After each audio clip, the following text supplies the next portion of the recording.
Scientists always knew that some flower petals have these irregular shapes and sizes that are at the microscopic level, and they always thought that that was a disorder, but it wasn't.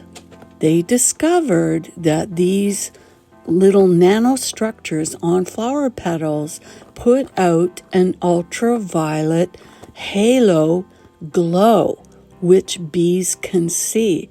And in the previous video I did, I mentioned how bees see in ultraviolet light, which is, of course, beyond the range of what we can see. So they can see that blue halo on specific flowers. We're just barely touching on the secrets of flowers. The other things that they do is they leave markings. If you notice in these photos, there's little markings that are saying this way to the nectar. It's like being at an airport and you're flying in and you're getting clear direction where to go to get the goodies. And flowers want the bee to be successful because the two are in a symbiotic relationship. They depend on each other.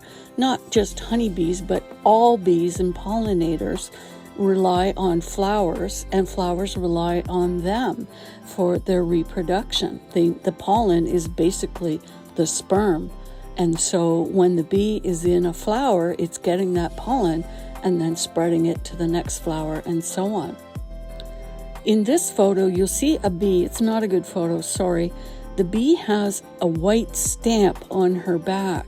Some flowers, when the bee pushes what is actually a lever or a trigger, the flower will actually stamp the bee with the pollen to make sure that it gets pollinated.